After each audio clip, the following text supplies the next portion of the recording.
அஸ்ஸலாமு அலைக்கும் வரஹ்மத்துல்லாஹி வபரகாத்துஹு. அன்பாத அனைத்து உறவுகளுக்கும் இனிய காலை வணக்கம். உங்கள் மீது சாந்தியும் சமாதானமும் உண்டாகட்டும். இன்றைய காலை பொழுது உங்கள் அனைவருக்கும் இனிய பொழுதாக அமைய எல்லாம் வல்ல இறைவனை பிரார்த்தித்தவனாக இன்றைக்கும் கோயத்துடைய பல முக்கியமான செய்திகளை பற்றி தான் பார்க்க போகிறோம். வீடியோவை கடைசி வரைக்கும் பாருங்கள். முடிந்த அளவுக்கு என்னுடைய வீடியோவை தெரிந்த நண்பர்களுக்கு ஷேர் பண்ணுங்கள். என்னுடைய சேனல் ரிப்போர்ட் அடிபட்டிருக்குது நிறைய தடவை, அதனால் யாருக்கும் வீடியோ போகாது நிறைய பேருக்கு.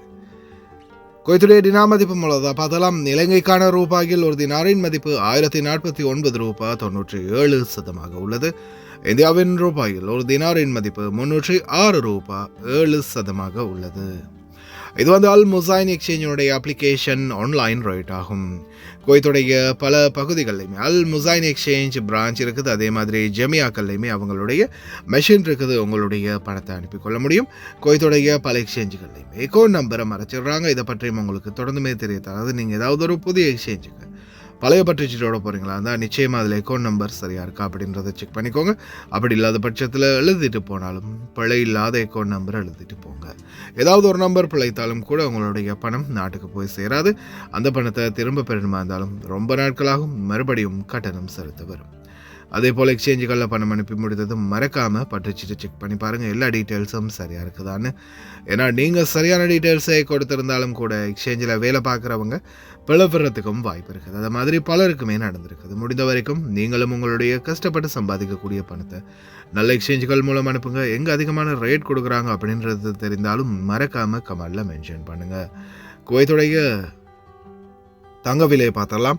1 கிராம் 17 கேரட் தங்கத்தின் விலை 34 தினார் 368 ஃபில்ஸ். 1 கிராம் 21 கேரட் தங்கத்தின் விலை 40 தினார் 96 ஃபில்ஸ். 1 கிராம் 22 கேரட் தங்கத்தின் விலை 42 தினார் 21 ஃபில்ஸ். 1 கிராம் 24 கேரட் தூய தங்கத்தின் விலை 45 தினார் 824 ஃபில்ஸ். 17 நாடுகள் இணைந்து சப்மரீன் கம்யூனிகேஷன் வயர்களை பாதுகாக்க திட்டம். குவைத்தில் உள்ள அலி அல் சாலிம் விமானப்படை தளத்தின் மீது ஈரான் ஏவுகணை தாக்கியதில் 5 அமெரிக்கர்கள் காயமடைந்துள்ளனர். குவைத் வான் பாதுகாப்பு படையினரால் இடைமறிக்கப்பட்ட ஈரானின் F-110 பாலாஸ்டிக் ஏவுகணையின் சிதறல்கள் குவைத்தில் உள்ள அலி அல் சாலிம் விமானப்படைகள் தளத்தின் மீது விழுந்ததில் ஒப்பந்தக்காரர்கள் மற்றும் இராணுவ வீரர்கள் உட்பட சுமார் 5 அமெரிக்கர்கள் லேசான காயங்களுடன் பாதிக்கப்பட்டனர் என்று நம்பகமான வட்டாரங்கள் தற்போது வெளிப்படுத்தியுள்ளது. அதேபோல இந்த தாக்குதலின் விளைவாக அமெரிக்காவின் MQ-9 ரிப்போர்ட் ட்ரோன் ஒன்று அளிக்கப்பட்டதுடன் மற்றொரு ட்ரோனுக்கு கணிசமான பொருள் சேதமும் ஏற்பட்டுள்ளது. கடந்த 24 மணி நேரங்களில் எந்த ஒரு பேச்சுவார்த்தைக்கும் சரியான பதில் கொடுக்காததால் இனிமேல் ஈரான் மீது நேரடியாக போரை தொடர்வதற்கான ஆயத்தத்தில் நாங்கள் தயாராக உள்ளோம் அப்படின்னு அமெரிக்க கூட்டுப்படை தெரிவித்துள்ளது. ட்ரம்ப் இதற்கு அதிகாரம் அளித்துள்ளதாகவும் தகவல்கள் வெளியாகியுள்ளது. அதே போல அமெரிக்க இராணுவம் ஈரானை நோக்கி செல்ல முயன்ற காம்பியாவின் கொடியை ஏந்திய ஒரு கப்பலை ஓமான் வளைகுடாவில் வைத்து கைது செய்ததாக தெரிவிச்சிருக்கிறாங்க. தற்போது ஈரான் மீதான முற்றுகை அமல்படுத்தப்பட்டதிலிருந்து அதை மீற முயன்ற 5 கப்பல்களை தற்போது சுட்டு சேதப்படுத்தி இருக்கிறதாக தெரிவிச்சிருக்கிறாங்க அமெரிக்க இராணுவம். இந்த நிலைமை இப்படியே தொடர்ந்தால் கடைசியில் ஒரு நிம்மதியற்ற சூழல் தான் தொடர்ந்தும் அரபு நாடுகளில் உருவாக போகுது அப்படின்றது தான் அப்படியோ சொல்ல வர விடயம். பார்க்கலாம் எங்கே தான் போய் கடைசியில் எண்ட் ஸ்டாப் வைக்குது அப்படின்னு பார்க்கலாம். எந்த கடைசியில் இது முடிவுக்கு வருது அப்படின்றத பொறுத்திருந்து பார்க்கலாம். ஆனாலும் இன்னும் இதுவரைக்கும் ஈரானுக்கு வழங்கப்பட்ட காலக்கெடு முடிந்த பிறகும் இன்னும் சரியான ஒரு பதிலை கொடுக்கல அப்படின்னு தெரிவிச்சிருக்கிறாங்க. சமீப கால வரலாற்றில் மிகப்பெரிய மற்றும் பேரழிவை ஏற்படுத்தக்கூடிய வான்வழி தாக்குதலில் ஒன்றை உலகம் காண நேரிடலாம் அப்படின்னும் ட்ரம்ப் எச்சரிக்கை விடுத்திருக்கிறார். எங்கே தான் நடக்குதுன்னு பார்க்கலாம். இந்த சட்டிப்பான மண்டேனுக்கு ஒரு முடிவு வருது இல்லையே. குவைத் எதிர்வரும் ஜூன் 7 இருந்து அதிகப்படியான வெப்பத்தையும் தூசிக்காற்றையும் வளிமண்டலம் மிக மோசமான ஒரு காலநிலை மாற்றத்தை சந்திக்கும் அப்படின்னு தெரிவிச்சிருக்காங்க காலநிலை ஆய்வாளர்கள். வெயிலில் வெளியில் வேலை பார்க்கக்கூடியவங்க தயவு செய்து கவனம். இனி வரும் நாட்களில் வெயிலுடைய தாக்கமும் அதிகரிக்கும், தூசியினுடைய தாக்கமும் அதிகரிக்கும் அப்படின்னு தெரிவிச்சிருக்கிறாங்க. அதே போல் ministry of electricity and water புதிய டிரான்ஸ்ஃபார்மர்ஸ் ஃபிட் பண்ணுறதுக்கான வேலைகள் ஆரம்பிச்சிருக்கிறாங்க. கிட்டத்தட்ட 31 டிரான்ஸ்ஃபார்மர்ஸ் புதுசாக நியமிக்க போகிறாங்க அப்படின்றதும் தகவல். ஏன்னா இனி வரும் காலங்களில் அடிக்கடி டிரான்ஸ்ஃபார்மர் கரண்ட் பிரச்சனை வரும். கடந்த ஈத் நாட்களில் இருந்து பார்த்திங்கன்னா பல வாகனங்களை தொடர்ந்துமே சீஸ் பண்ணிகிட்டு இருக்கிறாங்க. குவைத்துடைய முனிசிபாலிட்டி மற்றும் உள்துறை அமைச்சகம் இணைந்து தயவு செய்து ரொம்ப கவனம், வாகனங்களை கண்ட இடத்துல நிறுத்துறதை முடிந்த வரைக்கும் தவிர்த்துக்கோங்க. கிட்டத்தட்ட 178 வாகனங்கள் சீஸ் பண்ணப்பட்டதாக தெரிவிச்சிருக்கிறாங்க. அதே போல் குவைத்துடைய விமான நிலையம் தயாராக உள்ளது. குவைத்துடைய விமான நிலையம் T4, T5 எல்லாமே பார்த்திங்கன்னா தற்போதைய சூழலில் ஹஜ் ஆஜிகள் தங்களுடைய ஹஜ் கடமைகளை முடித்துவிட்டு தாயகம் திரும்பும் ஹஜ் ஆஜிகளை வரவேற்கிறதுக்காக தயார் நிலையில் இருக்கிறாங்க. அதே போல் கடந்த நாட்களையும் தாண்டி இப்போ பார்த்திங்கன்னா கொஞ்சம் ஸ்ட்ரிக்டாக குறைச்சிருக்காங்க அப்படின்னு சொல்லலாம் உள்துறை அமைச்சகம்.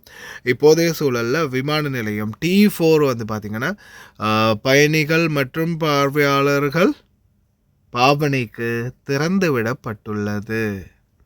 முன்னாடி உங்களுக்கு தெரியும் என்ட்ரன்ஸ்லேயே நிறுத்திடுவாங்க. இப்போதைக்கு பார்த்திங்கன்னா குடும்பங்களை வரவேற்கிறதுக்காக உள்ள வரைக்கும் என்ட்ரன்ஸ் அலவுட் கொடுத்துருக்குறாங்க.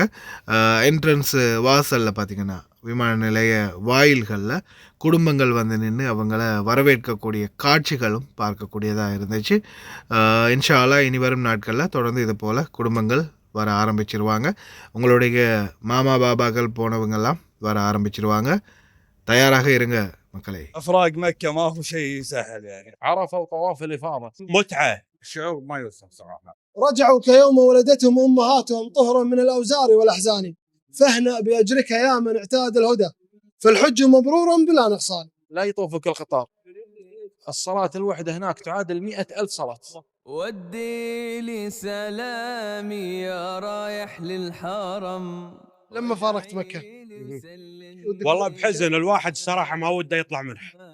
يعني العموم حزين، الشعب السعودي حزين، البكان حزين، الحجاج كلهم فيهم حزن. افراق مكة ما هو شيء سهل يعني. افراق مكة والشيء اللي شفناه بالحج الوقوف في عرفة شيء ما هو بسيط للأمانة، على كل مسلم وعلى كل مؤمن الأمانة.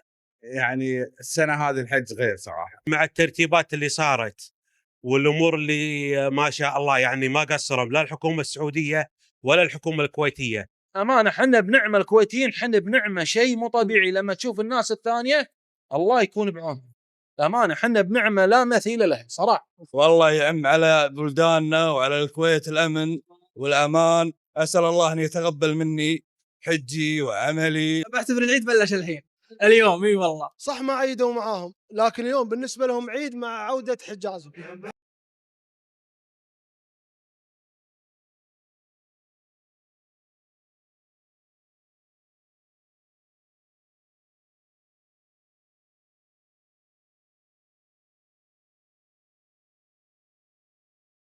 ينضم إلينا عبر الهاتف من مكة المكرمة الدكتور المهندس سليمان صالح السويلم، وكيل وزارة الشؤون الإسلامية بالتكليف ورئيس بعثة الحج الكويتية.